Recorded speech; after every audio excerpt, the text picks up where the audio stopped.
Hey there, welcome to NZ Money Karma, where you can find freedom from the daily grind through budgeting, simple living and adventure. It's budget day today in my house. I'm just going to grab out my money. Less than usual because I've already spent some money because I'm very late in the week to be doing this cash stuffing video. But you know, that's life. Sometimes it gets away with you or on you, doesn't it? And my week has been one of those kinds of weeks. So I'm just going to count out for you what I've got here. 1, 2, clearly I've never worked in a bank, 3, 4, 50, 10, 20, 30, 40, $505. $505. I have already taken $400 and used that in one of the envelopes, which I'll talk about in a tip. And I gave the kids $10 each this morning to put money on their bus cards because it was absolutely bucketing down with rain and they were going to catch the bus to school. So less than normal to stuff, and that is because, well, even if I had the $400 that I've already put away plus the $20 from the kids' bus passes, I would still have less than my normal $1,000 over the fortnight, so $500 per week, $800 per week, including what I do online. So I've got less than normal, and that's because disaster is following me around like I don't know what at the moment. We just have had so many things go wrong, and our emergency fund has just taken a massive hit. So I'm not going to talk about all the things that have gone wrong in the last, like literally the last 7 days. We have had 4 quite big things happen that has meant we have had to use our emergency fund to sort them out.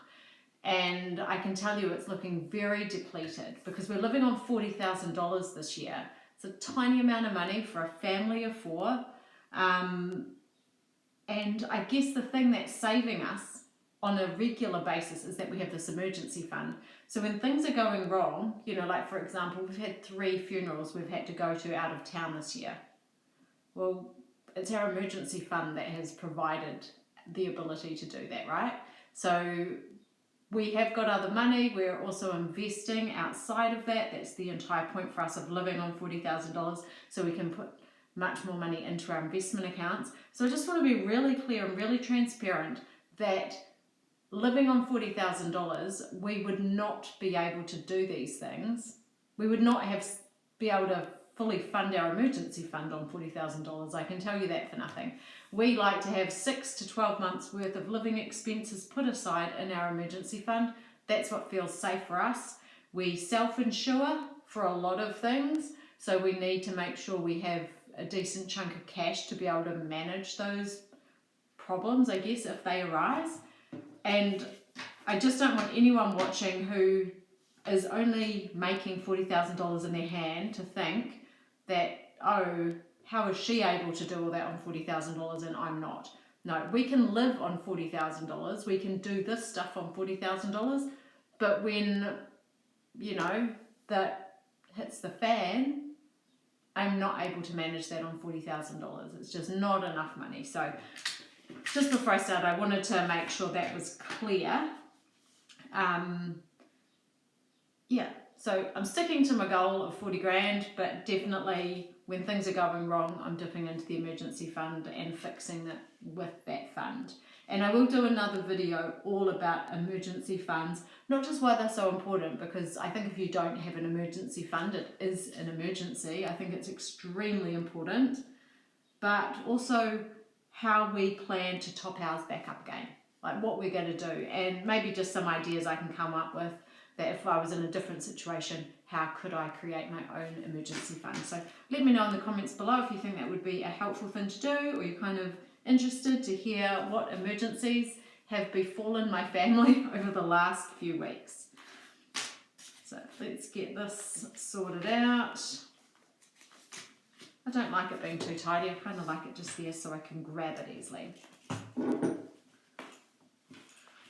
So food, and that is the envelope that I have already stuffed. I used $400 at the supermarket I've got $20 left over to go and grab some milk. $400. I took that amount of money. I was like, $400, I'm just going to put stuff in my trolley that I want to buy. And that's what it came to. I also put $9, well, out of that $400, $9 went into my Christmas club. So I've just decided that whatever my kind of uneven changes, I'm going to put that into the Christmas club, you know, so it's like $71. I'll put the $9 in it to make it a clear 80, a nice round number ending with a 0. So that's what I've done. The cupboards are full and there's yummy food. It's really nice. Like I bought a big giant container of cream, like one of the big ones. It was like $18. Why did I do that?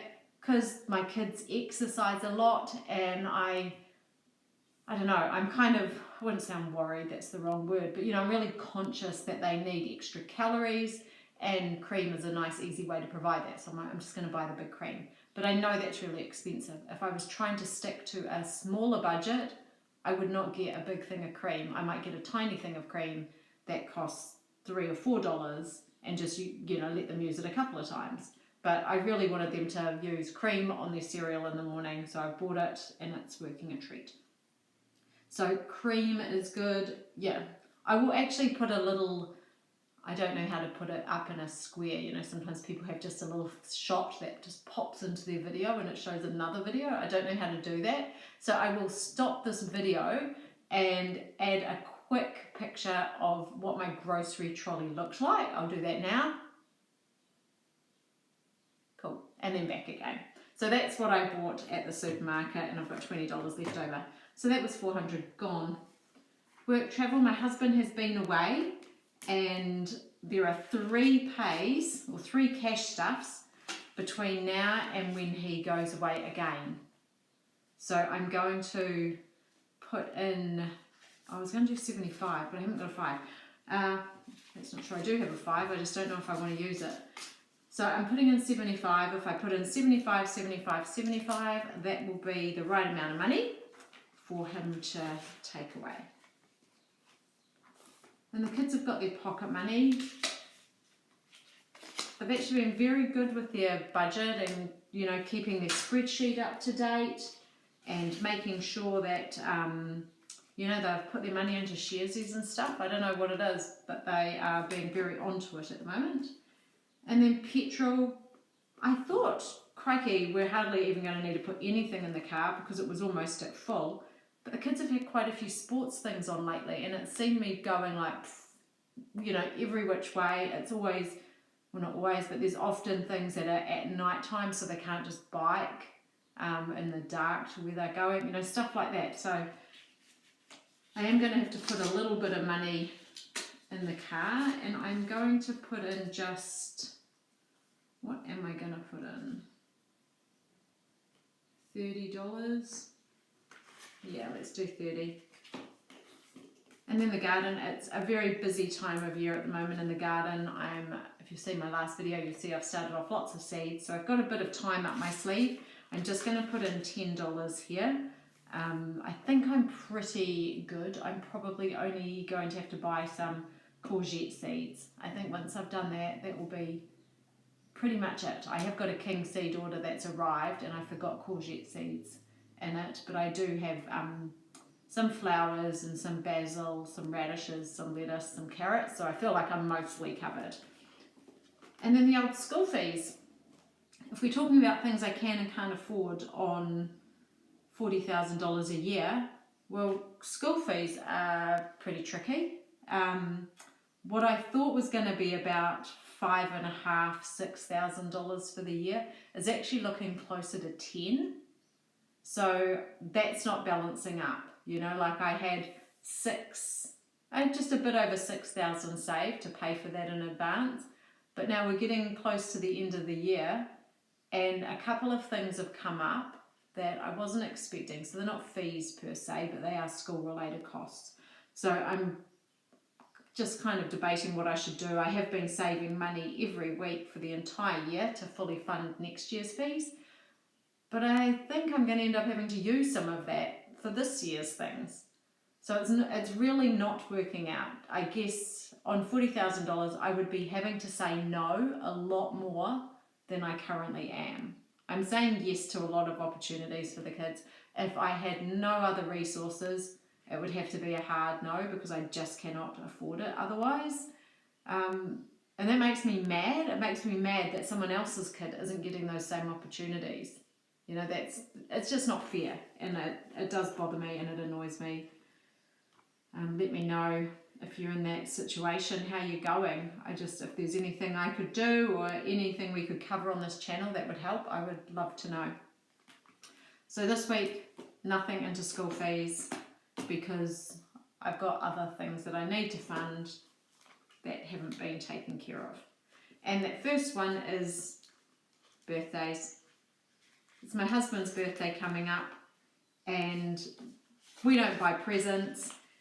And we had just decided this year that we actually weren't going to do anything because we have had like all these big emergency kind of things pop up that we weren't expecting, we hadn't budgeted for. A couple of them relate to my husband, so I guess he was feeling a bit like, oh crikey, I've already cost the family a lot of money, blah blah blah. But I'm like, do you know what, you only have one birthday a year, we're going to do something. I'm not going to live a miserable life if I can help it because of, I don't know, because of circumstance sometimes. So I actually had 20 and I went to the second-hand shop because I was going to go see if I could find a coffee grinder. I went there was no coffee grinder, but there was a sale on at St. Vinny's where everything was just $1. So I bought a new rolling pin and 2 woolen blankets. So that was $3, then my $2 change I put it into my challenge jar here. So that's why I've got $15 left over. Now the kids for my husband's birthday will buy him a movie ticket. This will be my movie ticket. And then I've booked a first table and we will go out for lunch all together. So my husband and I will go to the movies and as a family we will go out for lunch, and that is the birthday. And then we'll do a cake and that kind of stuff and cook a nice meal for dinner, but that's the kind of spendy stuff. So $115 done, taken care of. And giving, I have to put $20 away for giving. There we go. So that is my priority binder. If nothing else got stuffed and just that one, we would survive. Yeah. Wouldn't necessarily thrive, but we would survive. And that sometimes is the goal of budgeting. And I don't feel bad about it because I'm working towards bigger goals. This is all self-imposed. So it's my own fault. If I find something difficult, it is on me. If you kind of think, why on earth would you do that to yourself? Jump onto my Substack and have a read through some of the articles there. That's often where I feel like I explain myself a little bit better and some of the things that I'm thinking. You might disagree, I'm not sure, but have a look on there and see what you think. Now here, some of these have been, these are all my ones that are completely full. Now these are a wee bit different than last fortnight because some of the things that have befallen us related to this binder, but what I ended up doing was emptying out one of the envelopes in here and just restuffing because these are priority envelopes. They have to have money in them. If we don't have money in here, then we won't be able to look after ourselves. Okay, so it's 20 into doctor. I'm just going to do 5 into the optometrist. I'm going to do 5 into bikes.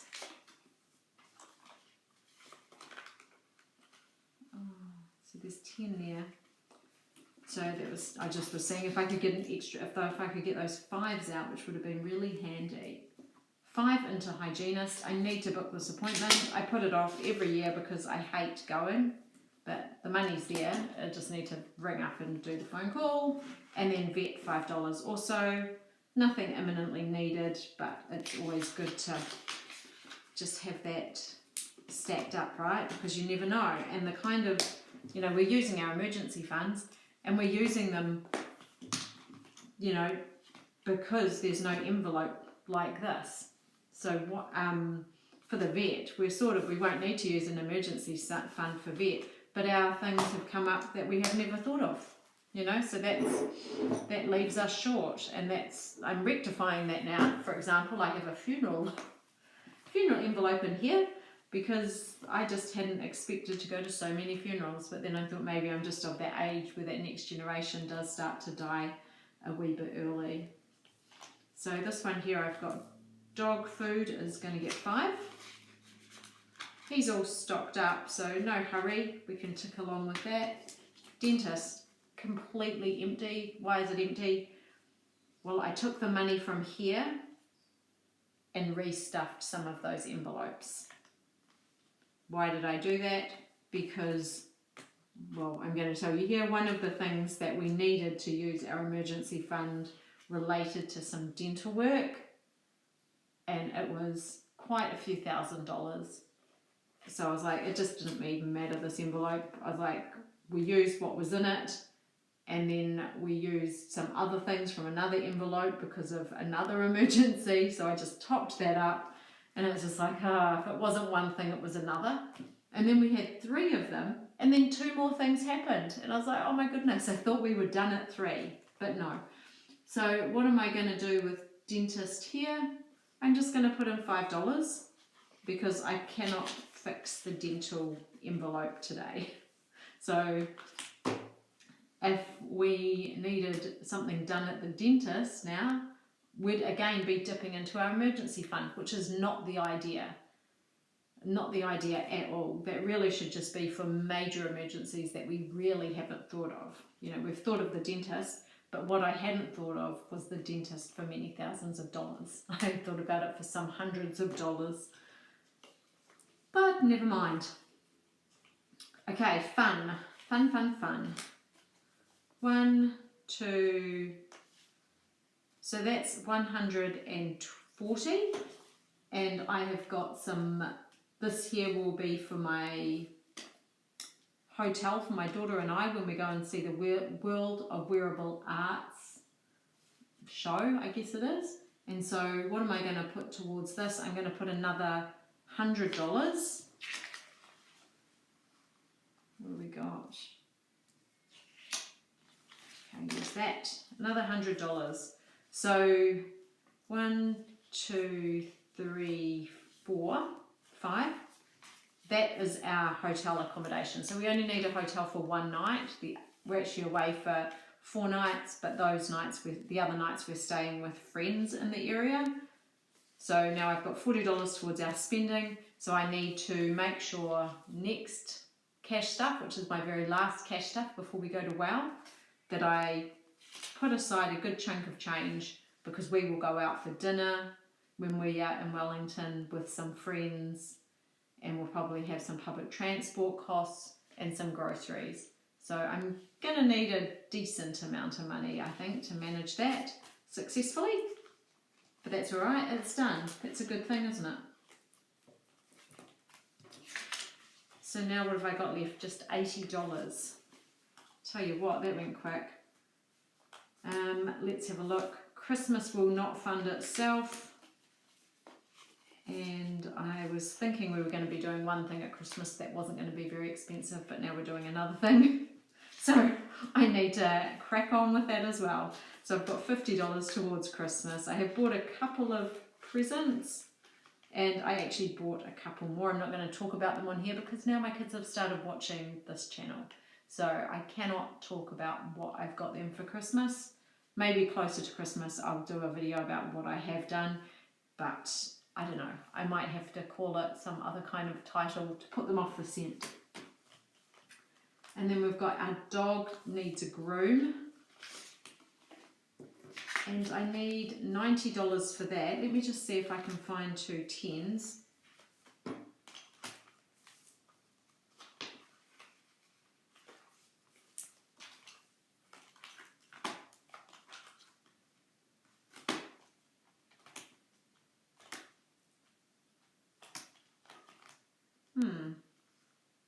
I am all out of 10s. Let's see if I've got something here I can use. Oh yeah, I can. That's what we're after. while I've got this open, I'll show you guys my one lonely challenge. I don't know if this makes you feel better or worse about your finances, but when I did this, it's like it's ticking along ever so slowly, but we're in September and I'm basically up to date. I should have saved these $2 and crossed that one off, and then I would be exactly right. So I need $2 and then I will be able to tick that off. And we're towards the end of September, so I do need to get a wriggle on, but I live in hope that it will all work out. Really, I want to get rid of this so I can start a new challenge, but I don't want to overwhelm myself by having like 10 challenges on the go that I really can't kind of afford to fund. Okay, so what did I say I was going to put in for the groom? 50.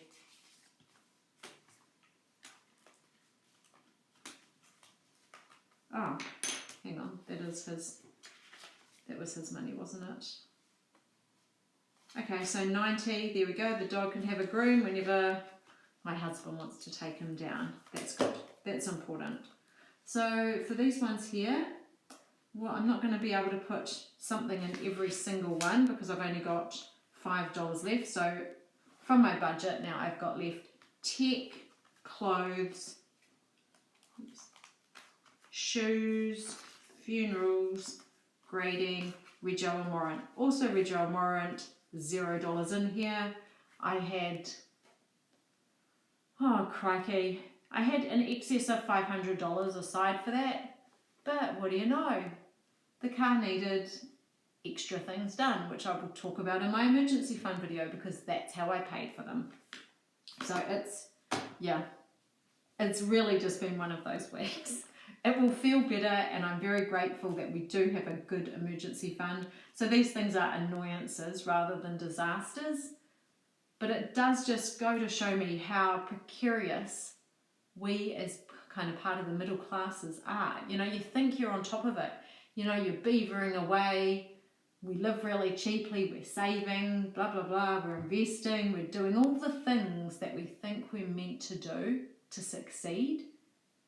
And then literally it's a dental bill and a dicey car something, and you're kind of back to square one. That's how it feels like.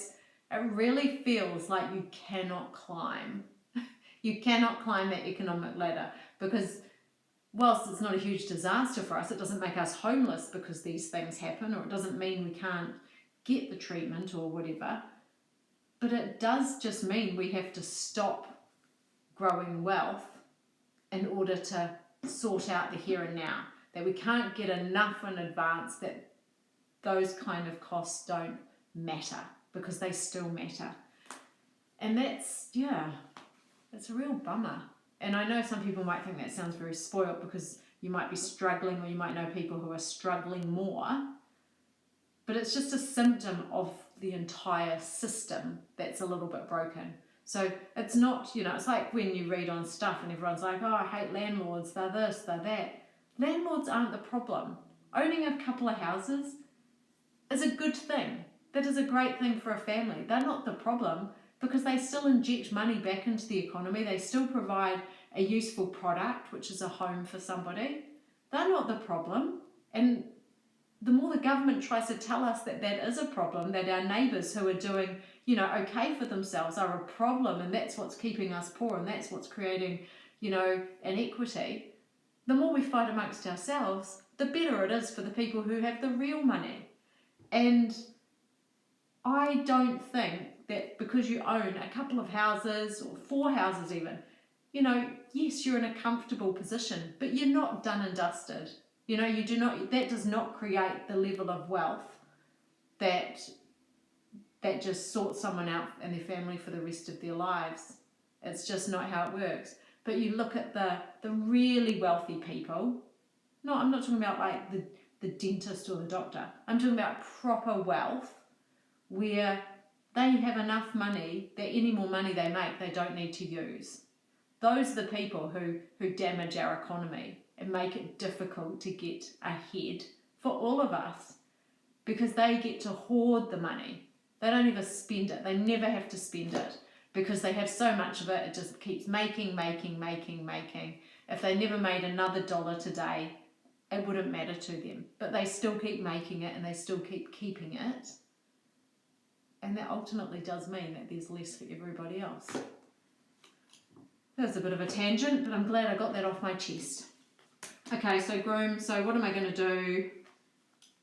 Tech, clothes, shoes, funerals, rego warrant. Well, I guess I should restart the rego warrant because that's going to need double as much money as I normally put aside. So this year I thought about $500. This coming year I'm going to have to do $1,000. So that's, yeah, again going to require a bit of a rejig.